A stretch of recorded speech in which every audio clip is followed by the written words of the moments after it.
Tēnā koutou katoa.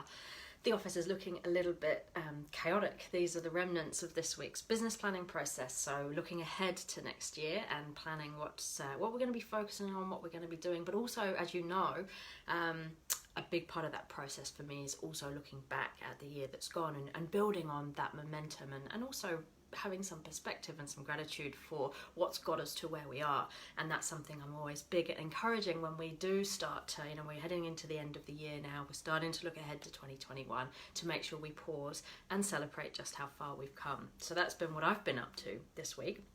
But what I want to talk about today is wellness rituals and I guess wellness tools, because it's something that I've always been interested in, and it's something that, because we are getting to the end of the year and we're all talking about how tired we are and how we're longing for our summer breaks, that it seems quite timely, especially because last month I spent a lot of time talking about burnout and this high achiever drive that sometimes pushes us to overachieve and to do too much, along with our perfectionism and people-pleasing tendencies. So this is the stuff that really keeps me on track.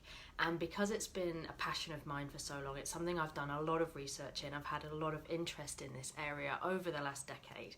And I guess I've taken the best bits from what I've learned from ancient wisdom, different cultures, the CEOs of Silicon Valley, when you read their kind of top tips for my success and keeping me well, or celebrities and health and wellness experts. Because when I talk about achieving our potential, that has two sides. Yes, we have to believe we have the potential in the first place, but the other side of that is the energy to deliver on that, and that is where our wellness comes from. So it's not just a nice to have to keep me healthy, to keep me happy.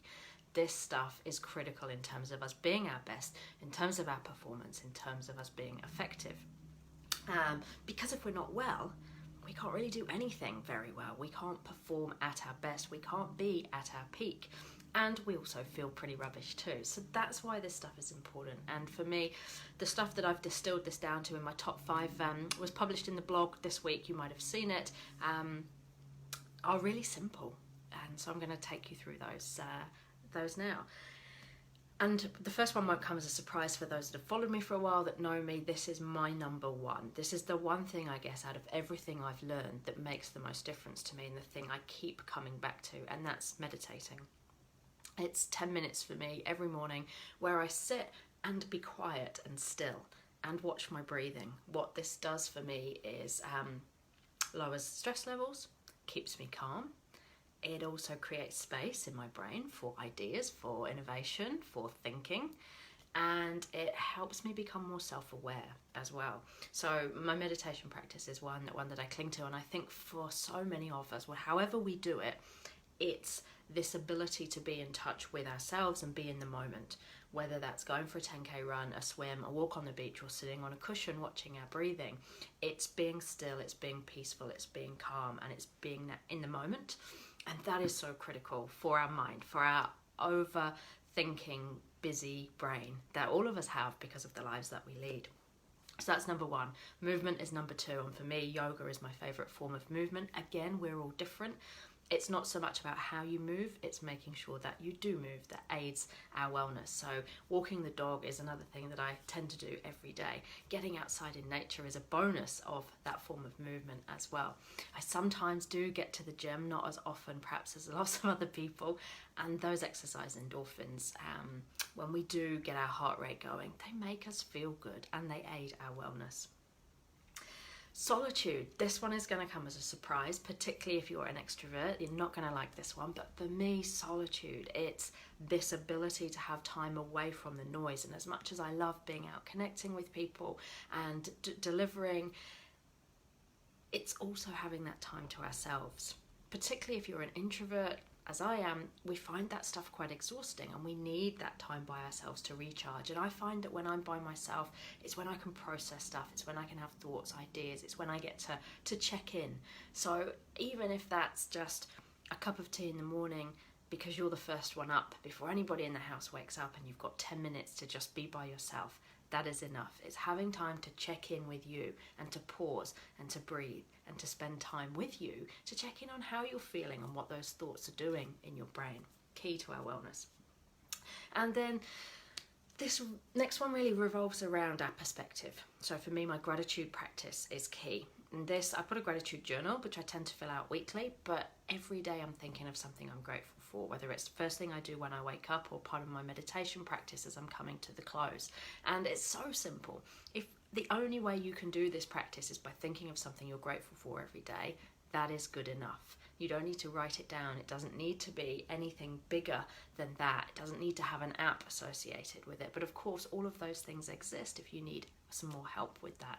But thinking of things we're grateful for shifts the perspective in our brain.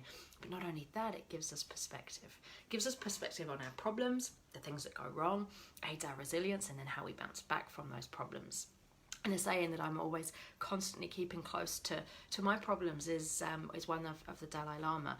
And he says, if you have a problem, then two things apply. One, there's a solution. Great, no need to worry.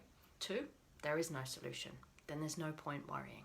And that is so true with the little things often that we can get strung up with in our brain around things that are wrong. So for me, that perspective in that space really helps. And of course, it doesn't. These wellness tips, they don't make us immune to still overdoing it because of our high achieving drive, people pleasing tendencies. So that still happens. And I notice when that happens, there's also stuff I have to stop doing. So as well as having our wellness tools that we use, there are things that sometimes I'll focus on stopping doing when I know that I'm pushing my edge, and that's using my device. So I'll often have a device-free day over the weekend, even if it's just 8 a.m. to 8 p.m. on a Sunday. Being able to disconnect from my device is key for my mental capacity. And cutting back on what I drink. I see that when I'm nearing my edge, that stuff creeps up, so being able to cut back, sleeping more, eating more veg. There are certain things that I do when I'm nearing my edge that bring me back in line with some of these wellness tools, and this is the stuff I keep coming back to that keeps me well. So that's mine. Would love to hear about yours, and it's something that I'm going to be talking in more depth about at our webinar next week on Wednesday lunchtime, the last webinar of the year. And it is free as well, so come along and join me for that. Doesn't matter if you're not around live, everybody that's registered will get the recording for that webinar. So I'll be looking at what keeps us well, what helps us be at our best, and how that can help us perform at our peak as well. So the Thrive webinar is on Wednesday lunchtime. I'll pop the link in this live so that you can register. It's free, it's the last one of the year, and I've also got something really special happening next week, so stay tuned for more details on that. If you're on the mailing list, you'll get a heads up on Monday. Launches on Tuesday. It's only for 4 days, and it's probably the biggest discount, I guess, I've ever offered. So I'm hoping to finish the year on a high for you and just give you a bit of a thank you for the support that you've given me this year. So keep an eye out for that. Whatever else you're doing, I hope you're having a great week and have a fabulous weekend ahead. Mā te wā.